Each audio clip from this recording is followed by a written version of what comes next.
Yo, yo, yo. Welcome back to another episode of Shy Bulls Podcast. On today's episode, I got a report from the Athletic. They blasted Billy Donovan, posing the question, has he reached his peak as the coach for the Chicago Bulls? Y'all already know. We gonna talk about it. Y'all know y'all gotta hear this music first. Cognac. Gang.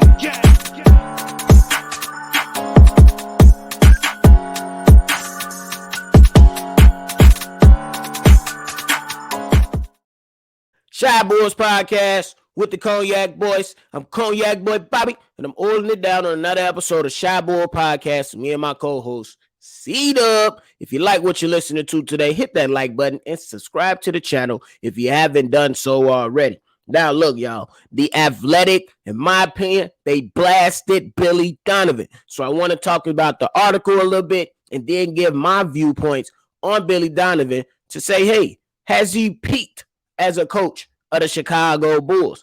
Now, we know that the Chicago Bulls, according to AK and Mark Eversley, this team was supposed to be built on continuity and battle for a second-round visit into the playoffs. But as it look right now, these guys ain't even in the play-in right now.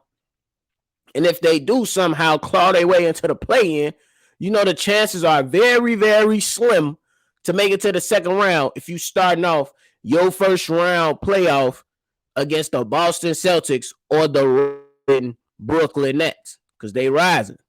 So, you know what I'm saying? Or the Milwaukee Bucks. Again, that's a tough situation to be in. But hey, that's what those were the expectations mapped out for us once the season, before the season even started. And it was all in the offseason. They kept saying continuity. But hey, we haven't gotten there so far. Now, the Athletic goes on to point out that on many occasions that the Bulls and Billy Donovan's Bulls have been outmatched. They said in the last game against OKC, you could tell that the Bulls did not want to play from the tip. From the tip, y'all. From the tip. The Athletic pointed to OKC's 64 points in the paint, to where we were like, bro, there were like several possessions to where it was just, I'm going to size you up, and if you're in my way, I'm going past you. And that's what happened. It was a lot of cones out there defending for the Chicago Bulls. And the message wasn't clearly not getting to the players from the coaching staff. That's just my opinion. But we also got some evidence to back up that opinion. So the Athletic goes on to say that the OKC carved up the Bulls with penetration, driving kicks, and basic ball movement, while the Chicago Bulls continuously have slow starts, shoddy defensive rebounding, sloppy turnovers, and a starting failure at basics such as boxing out. When the script becomes redundant, it's time to look at coaching. These are not my words, y'all. This is from the Athletic. The Athletic are letting the Bulls have it today. They letting them have it today. And this was written by Darnell Mayberry, if you want to go look it up. And he is going in on Billy Donovan. And can you blame him? Can you blame anybody to take it easy on this coaching staff, on this team, on this front office, on these players for the bull crap they didn't put out there this entire season? They give us flashes and glimpses and make us feel good, and then we get blinded by what's really in front of us. What's really in front of us is that this team is simply not that good. That's the reality. And then Mayberry goes on to say Donovan hasn't proven capable of fixing all that ails the Bulls. He masterfully diagnoses the team problem, but we're still waiting for him to land on sustainable solutions. Sustainable solutions. Those are facts. How many times, bro, if we was grading the Chicago Bulls on press conferences, they'll get an A++. They say all the right stuff, in the press conference. Once the camera on like this, and they got a mic right here, Billy Donovan saying all the right things, AK saying all the right things, the player saying some of the right things. But once we looking at the actual, you know what I'm saying, what's being displayed on the court, the product that's being placed on the court, especially as Bulls fans, the words don't match the actions, ladies and gentlemen. The words do not match the actions. My man Mayberry was going crazy, y'all. He let Billy Donovan have it intellectually. Bro, he was going nuts. So he also pointed out to the multi-year extension that Donovan quietly signed last year. If the Bulls have peaked under his leadership, what gives anyone reason to believe results will improve over the next 3 seasons? Lastly, he said, the one thing that I think you have to be careful of is you can be in a situation where you sit there and try to make all these schematic changes and become good. Oh, this is Billy Donovan's words. He said, when you sit there and try to make all these schematic changes and become good at nothing because you constantly just keep changing stuff. Billy, what you doing ain't working, so it's time to change something. It's time to change something. You talking about make all these schematic changes. I believe you can make schematic changes just about every single game. Every game is different. Every team is different. You know what I mean? So why wouldn't you attempt to make schematic changes as often as possible? And the schematic changes that you're not making and the identity that you're trying to establish hasn't even been established yet, and we're over the halfway mark of this season. Billy Donovan. So it don't make sense to me. It doesn't make sense to me. You know what I'm saying? In my opinion, I feel like the message, it ain't getting to the players. I believe they fed up with him. I know we had the reports that Zach LaVine is frustrated with Billy Donovan. I believe some of the other players are frustrated with Billy Donovan. Some the ones that might not even have spoken up. And I get it. A lot of the players called out Zach LaVine for the things that he was doing, early on. But who the hell is going to hold the coach accountable for some of the craziness that he always display on game day, game night, whatever?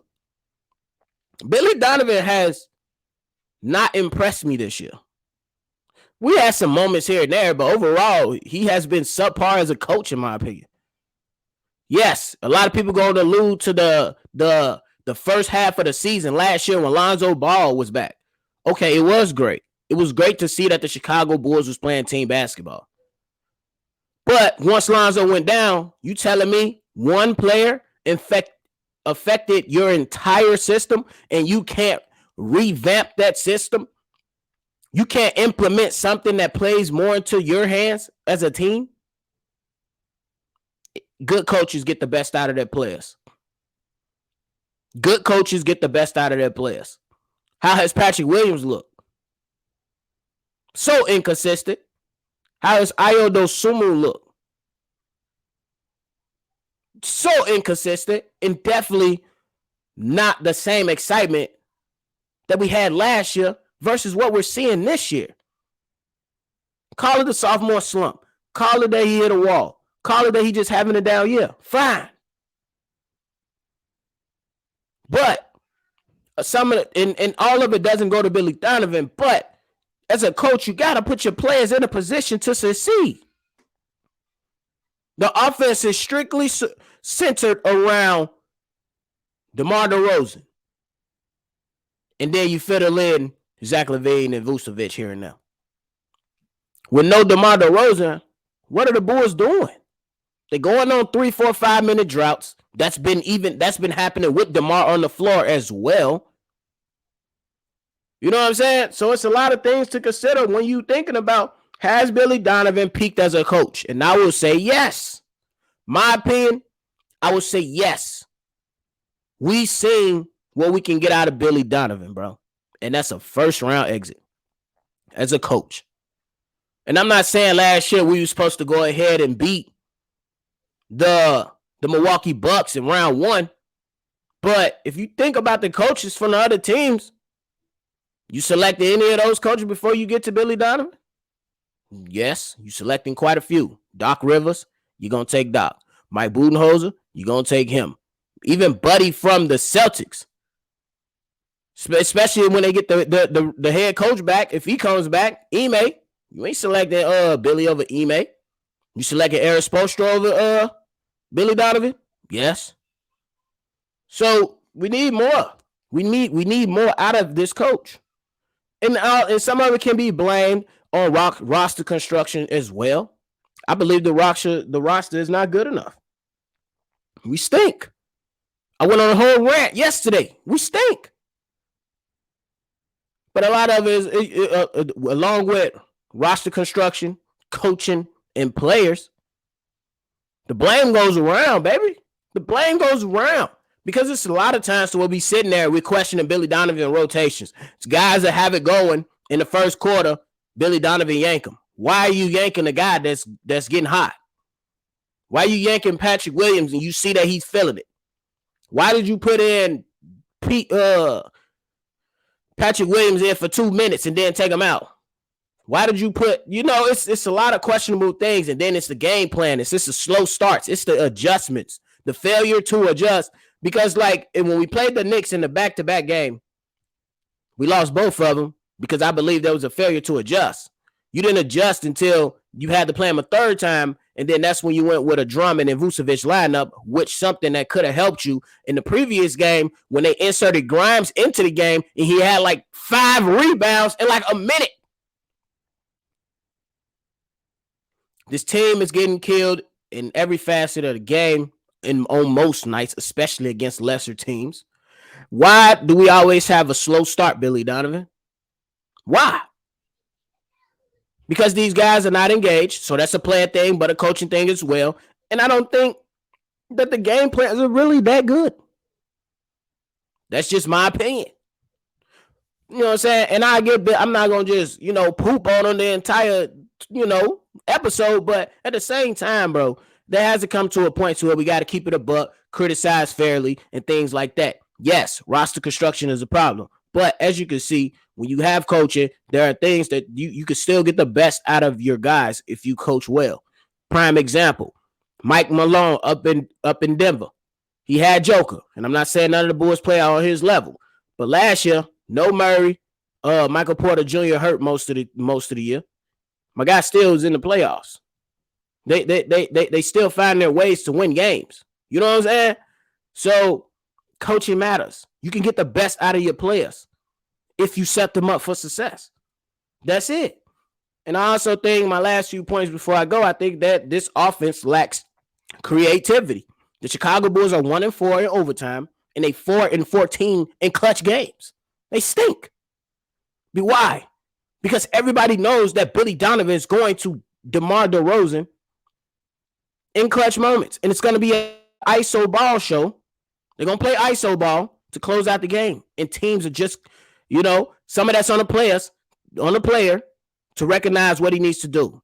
And then there's some of that is on, Zach LaVine as well. He had an opportunity about 2 games ago to showcase that he can close the game. He did a ball. He was a bozo. He made a mistake.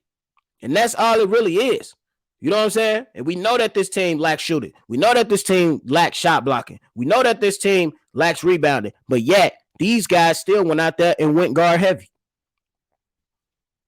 We tried not a guard heavy lineup. We need some reinforcements in the middle. And that's just what it really comes down to, man. So, y'all let me know how y'all feeling about it. Was the athletic too harsh on blasting Billy Donovan? The question is, has he reached his peak as a coach for the Chicago Bulls? I say yes. I say Billy Donovan has reached his peak, and that's a first-round exit for the Chicago Bulls. Hey, if you agree, you agree. If you don't, rightfully so. But just list your facts, give your opinion, and then we'll keep it chugging. But hey, before we get up out of here, got to give a special shout-out to my people at USI. Shout out to my people at USI for holding it down. They sponsored today's episode. They still looking for positions to fill in CNC milling, late operations, and setup. If you're looking for a career change, these guys got competitive pay, great benefits, and 401k sharing available for you. So if you're looking for something, go ahead and send your resume down to this email below, dome@unitedstandard.com, if you're looking for a career change and doing something different with yourself. go ahead and send that resume over there. Let them know the Shy Boys podcast sent you over there. And of course, if you're new to the channel, hit the like button, hit the subscribe button, and the notification bell. So every time we drop, you be the first. If you want to leave us a text message or a voicemail, hit us up at 773-242-9219. This is another episode of Shy Boys Podcast. Y'all know how we ended over here. I'm going to catch y'all on the next one. Cognac. Gang.